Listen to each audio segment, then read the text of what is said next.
भारत की वो कौन सी कला है जो हजारों साल पुरानी होकर भी आज भी उतनी ही जिंदा है, उतनी ही वाइब्रेंट है?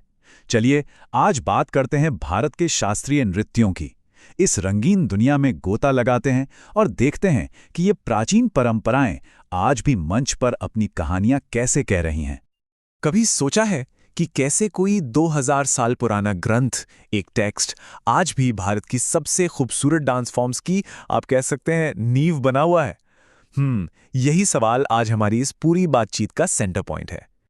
तो सबसे पहले, किसी भी डांस को क्लासिकल या शास्त्रीय कहते क्यों हैं? आखिर क्या बात है उसमें? इसका सारा राज वो छिपा है नाट्यशास्त्र में।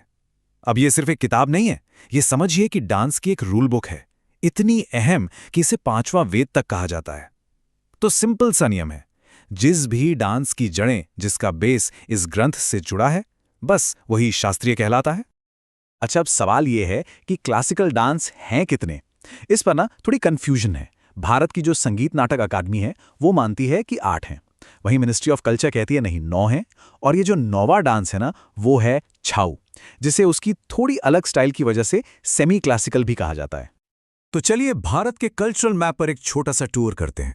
हम शुरुआत करेंगे दक्षिणी विरासत से, फिर देखेंगे केरल की नाट्य जोड़ी, उसके बाद पूर्व की अभिव्यक्तियां, और आखिर ने उत्तरी और पूर्वोत्तर के कुछ शानदार नगीनों पर नजर डालेंगे। तो हमारी यात्रा का पहला पड़ाव दक्षिण भारत, एक ऐसी जगह जहां डांस और मंदिर एक दूसरे में इस तरह से रचे बसे हैं कि उन्हें अलग करना मुश्किल है। और दक्षिण में सबसे पहले बात करते हैं सबसे पुरानी डांस फॉर्म की, भरतनाट्यम। ये तमिलनाडु से है। जानते हैं, इसे अग्नि नृत्य या फायर डांस भी कहते हैं, इसकी एनर्जी और तेजी की वजह से। और इसकी सबसे बड़ी खासियत है एक हार्य, मतलब सोचिए सिर्फ एक डांसर, सिर्फ एक कलाकार अपनी कला से पूरे स्टेज को अलग अलग किरदारों से भर देता है। कमाल है ना? भरतनाट्यम की जो स्पिरिचुअलिटी है ना, वो इसकी मुद्राओं में, इसके हैंड जेस्चर्स में साफ दिखती है। जैसे ये देखिए, कटक मुख हस्त मुद्रा, इसमें 3 उंगलियां मिलके पवित्र ओम का सिंबल बनाती हैं। जरा सोचिए, एक छोटे से इशारे में कितना गहरा मतलब छिपा है। चलिए अब चलते हैं आंध्र प्रदेश, कुचिपुड़ी देखने। ये सिर्फ डांस नहीं है, इसमें एक्टिंग भी है, डायलॉग्स भी हैं, एक पूरा पैकेज है। और इसका जो सबसे कमाल का हिस्सा है वो है तरंगम।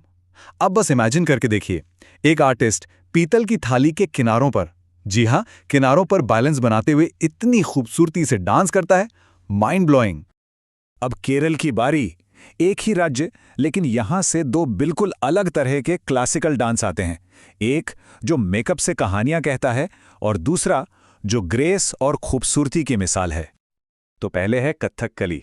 इसे सिर्फ डांस कहना सही नहीं होगा, ये तो एक चलता फिरता ड्रामा है। और इसकी कहानी शुरू होती है चेहरे से। हर रंग का एक मतलब है। हरा रंग मतलब कोई दैवीय किरदार, काला मतलब बुराई, नाक के पास लाल धब्बा मतलब शाही घमंड, और सफेद दाढ़ी मतलब कोई ज्ञानी व्यक्ति। मेकअप ही पूरा कैरेक्टर बता देता है। और केरल का दूसरा रत्न है मोहिनीअट्टम। अब देखिए, कथकली जितना पावरफुल और ड्रामेटिक है, मोहिनीअट्टम उतना ही ग्रेसफुल और कोमल। ये भगवान विष्णु के मोहिनी अवतार की कहानी है, वो मनमोहक स्त्री रूप, और इसे ट्रेडिशनली सिर्फ महिलाएं ही परफॉर्म करती हैं। चलिए अब हम पूर्व भारत की ओर बढ़ते हैं, एक ऐसी जगह जहां का डांस देखकर लगता है मानो मंदिरों की पत्थर की मूर्तियां सच में जिंदा हो गई हैं। यहां बात होगी ओडिशा के ओडिसी नृत्य की। ये अपनी त्रिभंग मुद्रा के लिए जाना जाता है। त्रिभंग यानी शरीर 3 जगहों से एक साथ मुड़ता है और एक खूबसूरत एस शेप बनाता है, बिल्कुल किसी मूर्ति की तरह।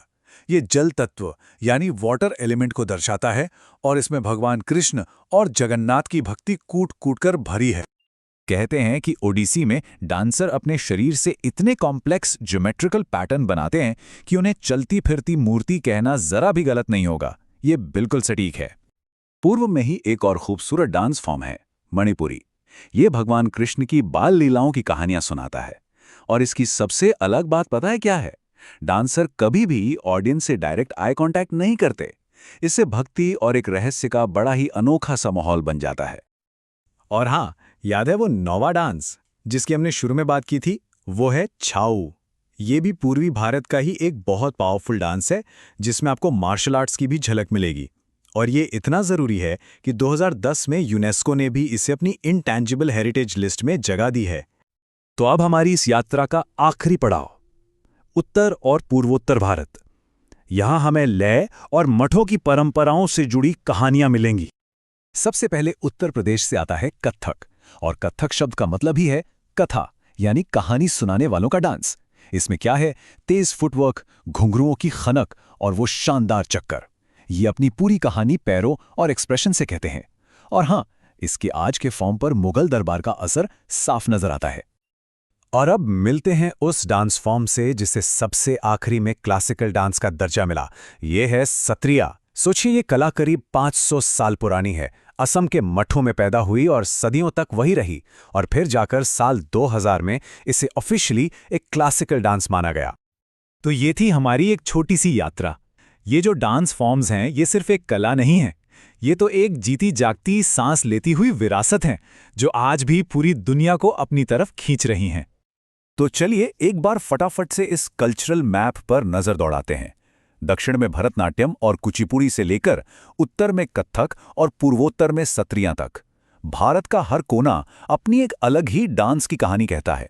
सही में डाइवर्सिटी में यूनिटी का इससे बेहतर उदाहरण और क्या होगा। और आखिर में बस एक सवाल छोड़ जाते हैं।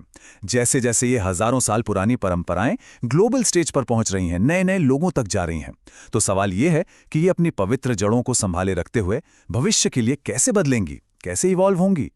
शायद यही सवाल इन डांस फॉर्म्स को हमेशा जिंदा रखेगा, है ना। एक सोचने वाली बात।